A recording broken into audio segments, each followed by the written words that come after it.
नमस्कार दोस्तों। आपके अपने YouTube चैनल इलेक्ट्रिकल ज्ञान में आप सबका स्वागत है। आज इस वीडियो में हम डिपेंडेंट इंडिपेंडेंट सोर्सेज के बारे में डिस्कशन करने जा रहे हैं। पहले तो जो आप देखते हैं, जो हम साइन बनाते हैं सोर्सेज का, जैसे हम जानते हैं अभी तक वो जानते हैं कि ये हमारे पास एक वोल्टेज सोर्स है। बी वोल्ट, यहाँ पे पॉजिटिव लिखा हुआ है, यहाँ पे नेगेटिव लिखा हुआ है, तो इसको हम क्या बोलते हैं? वोल्टेज सोर्स बोलते हैं ना। और जो दूसरा होता है हमारा, ये होता है हमारा करंट सोर्स, जिसके अंदर ये जो एरो लगा हुआ होता है, तो ये हमारा करंट सोर्स होता है। इस तरीके के जो सिंबल्स हैं, ये है हमारे इंडिपेंडेंट वोल्टेज सोर्सेज के। ये इंडिपेंडेंट है, इनकी जो वैल्यू है ये किसी सर्किट पैरामीटर पे डिपेंड नहीं करती।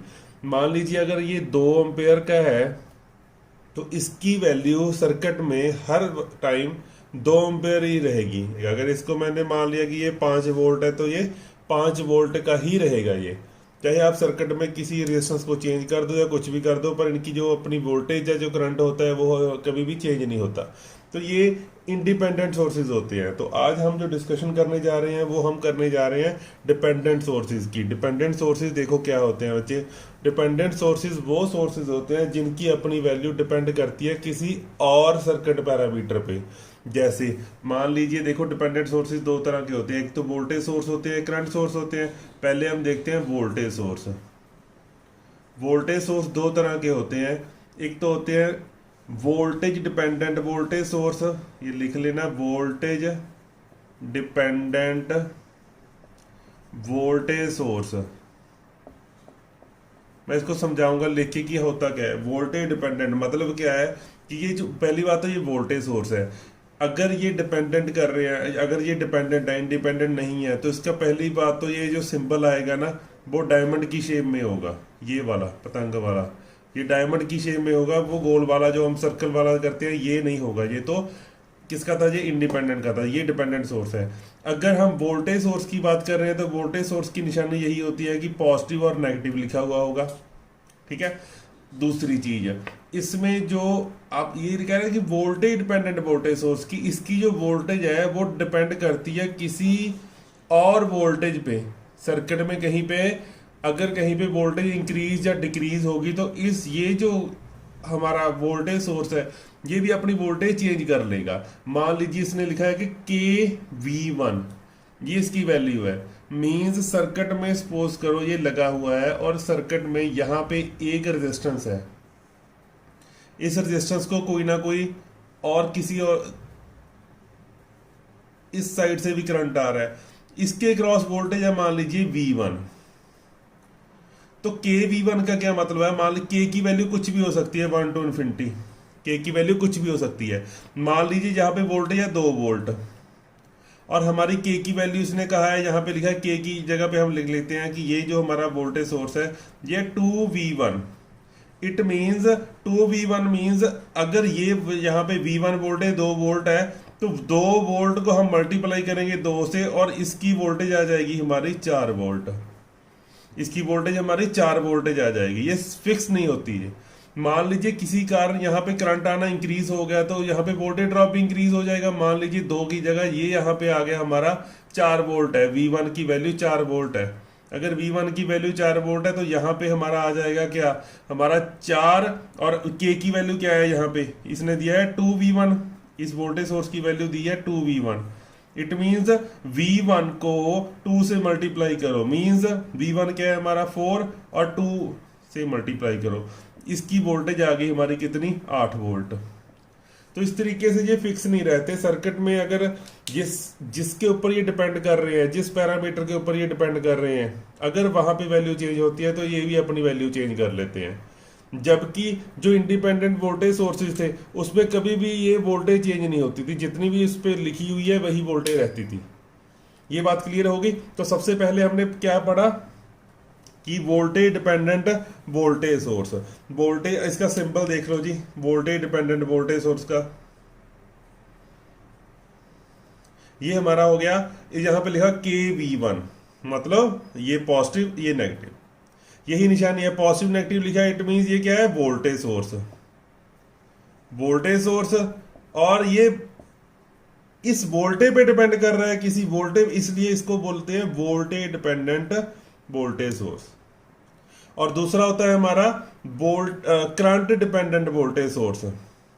Current dependent voltage source, voltage source अगर, क्योंकि ये वोल्टेज सोर्स है तो इसका सिंबल तो यही होगा, सिंबल तो इसका यही होगा कि यहाँ पे पॉजिटिव, यहाँ पे नेगेटिव, और यहाँ पे लिखा हुआ होगा के I1 I2 I3 कुछ भी, कि इसकी जो वैल्यू है, इसकी जो वैल्यू है वोल्टेज सोर्स की, वो डिपेंड करती है I1 पे। कहीं सर्किट में कहीं पे करंट फ्लो हो रहा है I1, अगर I1 इंक्रीज होगा तो यहाँ पे इसकी वैल्यू भी इंक्रीज हो जाएगी।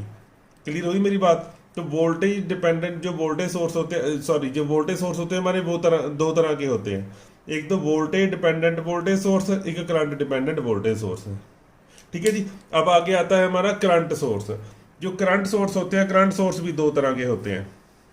एक करंट सोर्स होंगे जिसकी वैल्यू किसी करंट पे डिपेंड करेगी, और एक होंगे हमारे जिसकी वैल्यू किसी वोल्टेज पे डिपेंड करेगी, किसी सर्किट पे कहीं और किसी और वोल्टेज पे डिपेंड करेगी। ठीक है। पहले जो सीरियल आते थे उसमें क्या होता था कि किसी की जान किसी के अंदर है ना, अगर कुत्ता बिल्ली किसी को मारेंगे तब वो जिन मरता था। तो वो चीज़ है कि इसकी जो अपनी वैल्यू होती है कहीं और पे डिपेंडेंट करती है। दूसरा चलो देखते हैं करंट सोर्स। करंट सोर्स का जो सिंबल होगा, देखिए डिपेंडेंट करंट सोर्स का जो सिंबल होगा, डायमंड शेप तो बनेगी ही बनेगी, इसमें प्लस माइनस नहीं होगा, इसमें ये एरो लगा हुआ होगा, इसमें ये एरो लगा हुआ होगा। ये एरो बताएगा कि करंट हमारा किस साइड से बाहर निकलेगा या किस साइड से एंटर करेगा। ठीक है, इस तरीके से हमारा ये एरो लगा हुआ होगा। तो ये भी दो तरह के होते हैं। पहला तो होता है वोल्टेज डिपेंडेंट करंट सोर्स, क्योंकि इसके अंदर ये लगा हुआ तो ये करंट सोर्स तो हो ही गया, करंट सोर्स हो गया ये। ठीक है, ये भी हमारा करंट सोर्स तो हो ही गया। करंट सोर्स हमें कहां से पता चला? क्योंकि इसके अंदर तीर लगा हुआ है। तो अगर यहां पे लिखा होगा KV1, ये करंट सोर्स ये जो है ये डिपेंड कर रहा है किसी वोल्टेज पे, तो यहां पे लिखेंगे हम voltage dependent, voltage dependent current source. अगर यहां पे लिखा हुआ KI1, के की वैल्यू कुछ भी हो, 2I1 3I1 4I1 लिखा हुआ होगा, तो ये हो जाएगा हमारा करंट डिपेंडेंट, करंट डिपेंडेंट, ये हमारा हो गया करंट डिपेंडेंट करंट सोर्स। ये हमारा हो गया वोल्टेज डिपेंडेंट करंट सोर्स। के की वैल्यू कुछ भी हो सकती है। क्लियर हुई मेरी बात? तो एक मैं छोटा सा क्वेश्चन लेता हूं, आप यहां पे देखो, ये क्वेश्चन करते हैं।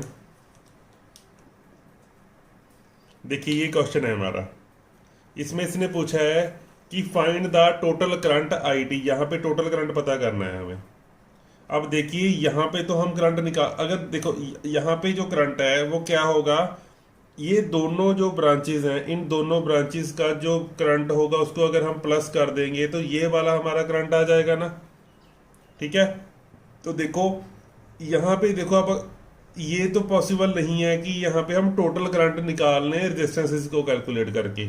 अगर तो हमें इस ब्रांच का, इस जो वोल्टेज, ये जो है करंट सोर्स, इस करंट सोर्स का अगर हमें इंटरनल रेजिस्टेंस दी गई होती तब तो हम निकाल लेते, पर यहाँ पे हमें टोटल रेजिस्टेंस कैलकुलेट नहीं कर सकते कि टोटल रेजिस्टेंस को हम डिवाइड कर दें 10 वोल्ट से और हमारा टोटल करंट आ जाए। तो हमें सर्किट में देखना पड़ेगा कि टोटल करंट को करने का एक डिफरेंट तरीका है। वो क्या है, देखो अगर हमें यहाँ पे V1 की वैल्यू पता चल जाए कि यहाँ पे V1 कितना है, यहाँ पे V1 कितना है, तो हम यहाँ पे भी निकाल सकते हैं ना कि यहाँ की करंट हो कितना होगा। यहाँ पे V1 कितना है, देखो यहाँ पे V1 है हमारा, क्योंकि ये जो सर्किट है ये बिल्कुल पैरेलल में लगा हुआ है यहाँ इसके, तो यहाँ पे जो हमारी वैल्यू है इस यहाँ पे, तो V1 की वैल्यू हमारी 10 वोल्ट ही आएगी क्योंकि ये पैरेलल में लगे हुए हैं। तो अगर यहाँ पे 10 वोल्ट है और यहाँ पे ये जो करंट, ये करंट सोर्स है, ये कह रहा है कि 3V1, मेरी वैल्यू कितनी है 3 मल्टीप्लाई बाय V1, कितने है वो 10 वोल्ट, तो इसकी वैल्यू कितनी होगी 30। अब यहाँ पे एम्पेयर आएगा जब वोल्टेज आएगी, क्योंकि करंट सोर्स है तो 30 एम्पेयर आएगा।